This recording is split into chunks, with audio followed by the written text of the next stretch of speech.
Hello friends, सी programming सीखने की इस सीरीज में आज हम देख रहे हैं स्ट्रिंग पैलिंड्रोम है कि नहीं वो कैसे चेक करें। तो उसके लिए हमें एक स्ट्रिंग की जरूरत पड़ेगी, तो वो मैं यहाँ पे डिक्लेयर कर देता हूँ। Let's say character str20।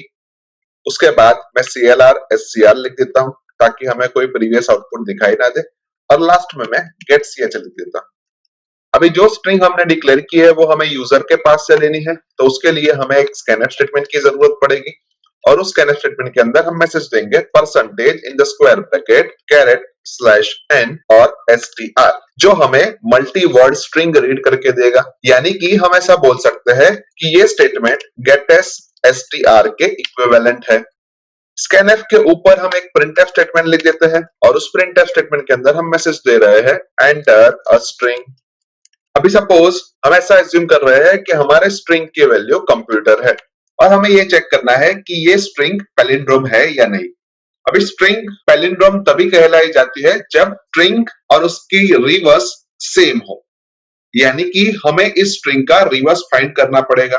तो उसके लिए सबसे पहले हम एक और स्ट्रिंग लेते हैं जिसका नाम रखते हैं रिवर्स, और उसके अंदर हम पूरी स्ट्रिंग को कॉपी कर लेते हैं। लेट अस से कंप्यूटर।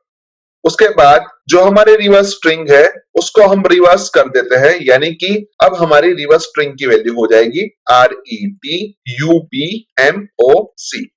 और फिर हम हमारी स्ट्रिंग को एंड रिवर्स को कंपेयर करते हैं। लेकिन जब हम उसको कंपेयर करते हैं तो हमें पता चलता है कि दोनों स्ट्रिंग इक्वल नहीं है, यानी कि हमने जो स्ट्रिंग इंसर्ट की है वो पैलिंड्रोम स्ट्रिंग नहीं है।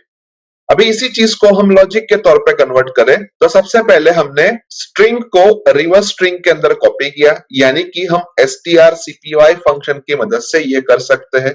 तो उसके लिए सबसे पहले हमें जिस स्ट्रिंग के अंदर कॉपी करना है वो स्ट्रिंग लिखनी पड़ेगी, और बाद में जिस स्ट्रिंग को कॉपी करना है वो लिखनी पड़ेगी, यानी कि हम यहाँ पे str को rev के अंदर कॉपी कर रहे हैं। उसके बाद हमने रिवर्स स्ट्रिंग को कॉपी किया, यानी कि हम सिंपली यहां पे लिख देते हैं कि str rev और रिवर्स, यानी कि अब हमारी रिवर्स स्ट्रिंग रिवर्स होके मिल जाएगी। और फिर हम कंपेयर करते हैं कि दोनों स्ट्रिंग इक्वल है या नहीं। तो उसके लिए हम रिवर्स और str दोनों को strcmp के अंदर पास करते हैं, और strcmp फंक्शन हमें जीरो या नॉन जीरो वैल्यू देगा, यानी कि उसको स्टोर करवाने के लिए हमने एक और वेरिएबल ले लिया, लेट अस से d। और फिर हम चेक करते हैं कि अगर d की वैल्यू जीरो है कि नहीं है। अगर d की वैल्यू जीरो है उसका मीनिंग कि हमारी जो भी स्ट्रिंग है वो पैलिंड्रोम है, अदरवाइज वो पैलिंड्रोम नहीं है। तो लेट अस से हम उसके लिए इफ ब्लॉक के अंदर एक प्रिंटफ स्टेटमेंट लिखते हैं जिसके अंदर हम मैसेज दे रहे हैं परसेंटेज s इज पैलिंड्रोम, और परसेंटेज s की वैल्यू हम str से रिप्लेस कर रहे हैं। और अगर d की वैल्यू जीरो नहीं है तो हम एक और प्रिंटफ स्टेटमेंट लिखते हैं जो else ब्लॉक में लिखते हैं, और जहां पे हम मैसेज दे रहे हैं percentage s is not palindrome, और परसेंटेज s की वैल्यू str से हम रिप्लेस कर रहे हैं। अभी यहाँ पे हमने rev करके एक स्ट्रिंग ली है, लेकिन उसको हमने ऊपर डिक्लेयर नहीं की, तो सबसे पहले हम उसको भी ऊपर डिक्लेयर कर देते हैं, लेट अस से rev20। उसके अलावा हमने एक d नाम के वेरिएबल का यूज किया है जो कि इंटीजर टाइप में डिक्लेयर होना चाहिए, तो हम उसको भी डिक्लेयर कर देते हैं, लेट अस से इंटीजर d। उसके अलावा यहाँ पे हमने स्ट्रिंग के तीन फंक्शन का यूज किया है, strcpy, strrev और strcmp।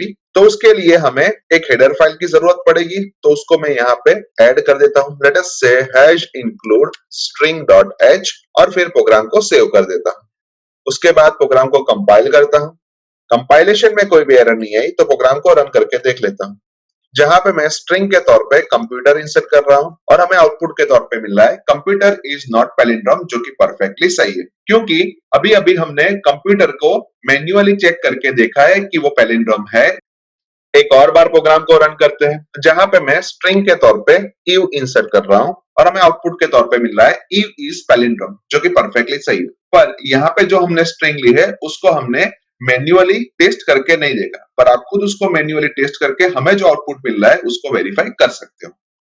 यानी कि हम ऐसा बोल सकते हैं कि इस प्रोग्राम के थ्रू हम 20 कैरेक्टर तक की स्ट्रिंग पैलिंड्रोम है या नहीं वो चेक कर सकते हैं, और अगर 20 कैरेक्टर से ज्यादा कैरेक्टर की स्ट्रिंग को हमें चेक करना है तो हमें डिक्लेरेशन के अंदर चेंज करना पड़ेगा। फॉर एग्जाम्पल हमें 50 कैरेक्टर तक की स्ट्रिंग पैलिंड्रोम है या नहीं वो चेक करना है, तो हम डिक्लेरेशन के तौर पे str(20) की जगह पे str(50) कर देंगे और rev20 की जगह पे rev50 कर देंगे। यानी कि सिर्फ दो जगह पे चेंज करने से हम 50 कैरेक्टर तक की स्ट्रिंग पैलिंड्रोम है या नहीं वो चेक कर सकते हैं। सो आई होप कि आपको इस प्रोग्राम के अंदर अच्छी तरीके से समझ आ चुकी होगी। आज के वीडियो में बस इतना ही। नेक्स्ट वीडियो में फिर से मिलेंगे। Thank you very much.